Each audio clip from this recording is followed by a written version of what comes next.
I'd like to say we've got a Grand National winning jockey and a two-time Scottish Grand National runner-up jockey, Ryan Mania, to join us. Look ahead to this weekend Scottish Grand National. We'll come on to the big one shortly, Ryan, but obviously it's a huge festival. You're a Scot. What does it mean to try and keep the prizes at home with these Southern raiding trainers this weekend?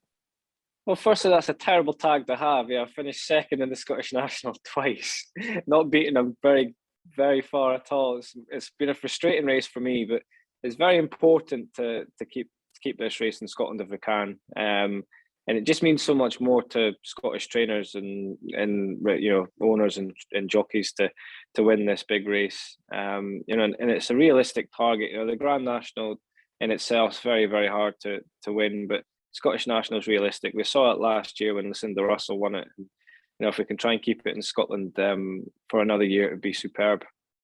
And it's a great advert for Northern Racing, isn't it? I mean, obviously, we've got Brian Hughes about to be crowned champion. We've got some really nice horses. Resurgence in the north with Donald McCain's yard and yourself, Sandy Thompson and Sue Smith.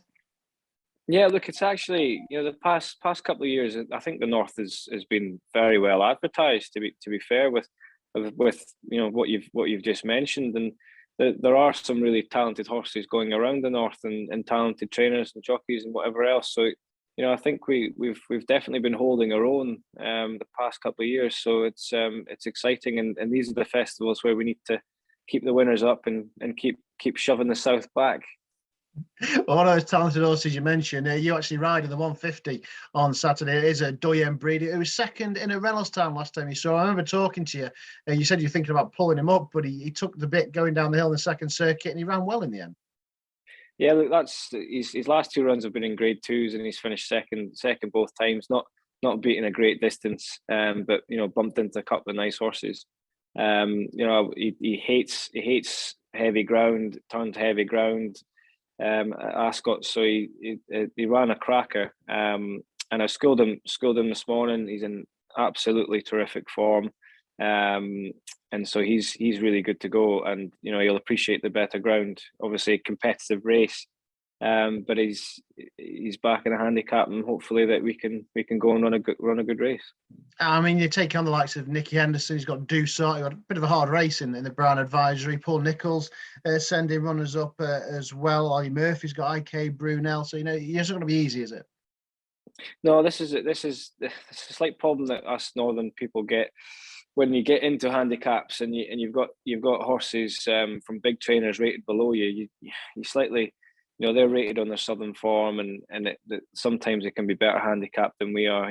We've still got a bit of weight, but I think the one that I'm scared of is Ruth Jefferson's, to be fair, and so at least that's still a northern horse. But it's been very impressive when it's won its last couple of starts.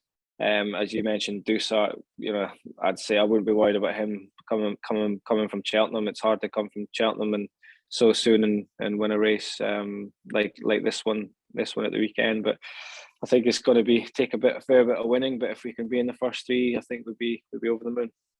Let's talk about the big one then. It is a Scottish Grand National. Sorry to mention you have finished second twice before. But look, last year it was on Dingo Dollar, and only just behind you in fourth was the Ferry Master. Now, you're getting down to 10 stone 7 to ride him. He's £5 lower this year as well. And I'm guessing it's been the target all season, and he's still only a 9-year-old.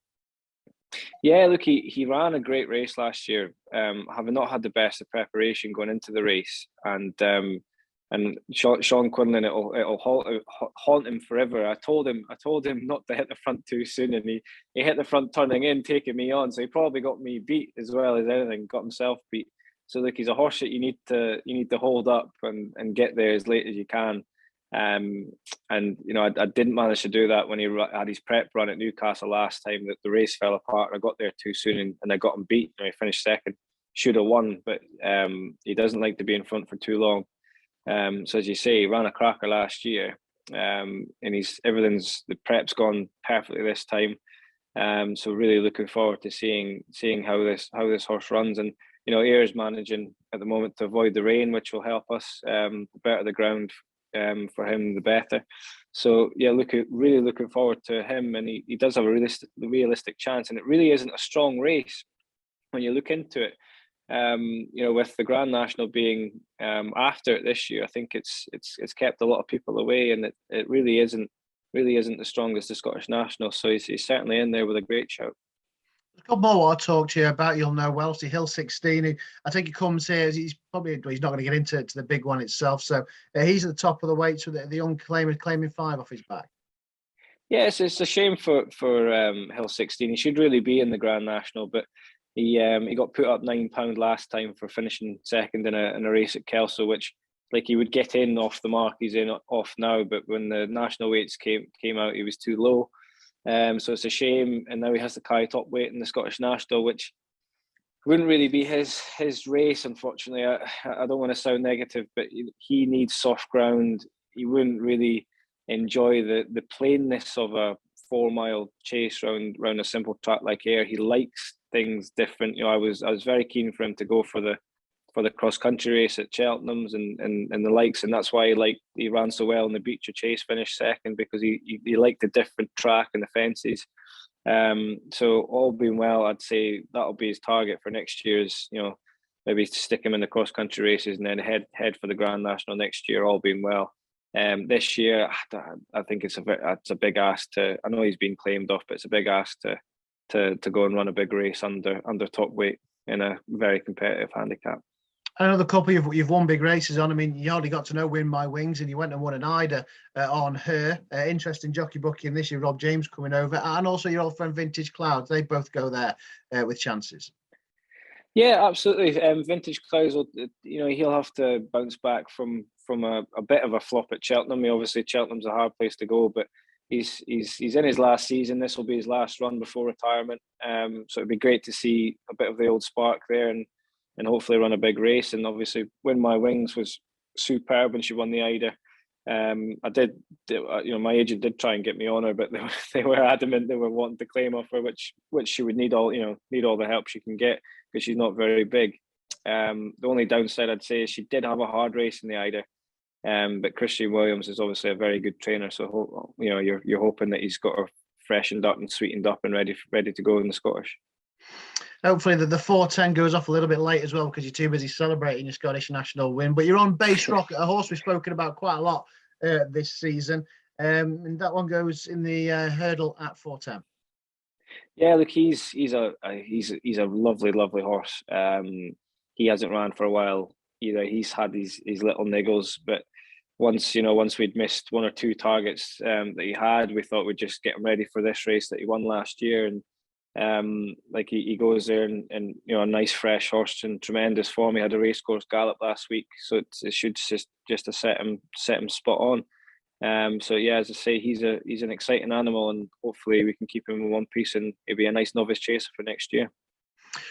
I'm going to ask you about the next race as well, because I'm sorry to bring it up. It probably is a while since you were a conditional, so you can't ride in the 4:45. But you've got Democratic Oath, a horse you'll know well. Obviously, is with Sandy Thompson, a horse you've ridden plenty. And young Jack Hogan's going to take the ride.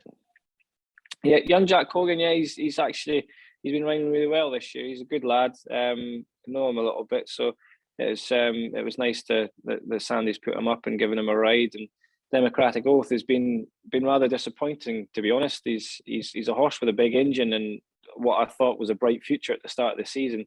Ran really well in a novice chase when he was £12 wrong in the weights, and it was quite a really impressive run when it came on for the run. And then these two runs since have been terrible, and we can't work out what's wrong. We don't know why he's doing it, but he really needs to bounce back to what we know is, we know he's got a lot of ability. We just don't know why he's not finishing his races. So if he bounced back to anything like his old form, then he'd take a fair bit of beating. But as I say, nothing's popped up out of the ordinary. So maybe he's just moody, and hopefully he can turn up on the day and get out of bed on the right side and go and do the job.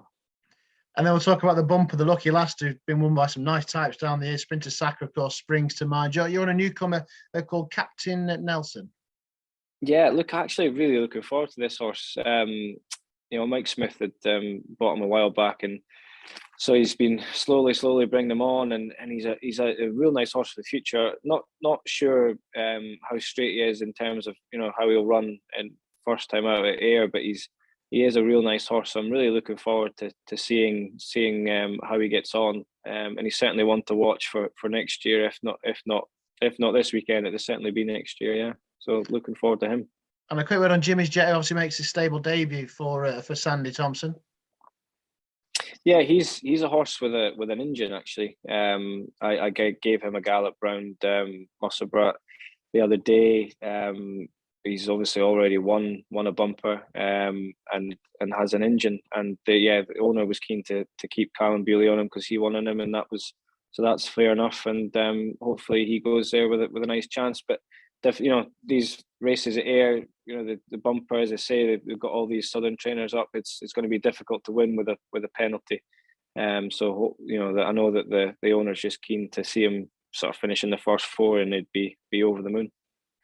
There you are, then. A great insight to Ryan's rides and the whole card really at on Saturday's Scottish Grand National Day, bizarrely before the Grand National this year. But hope you enjoyed Ryan's insight into his rides at Ayr. And of course, wherever you're back in this week, the very best of luck.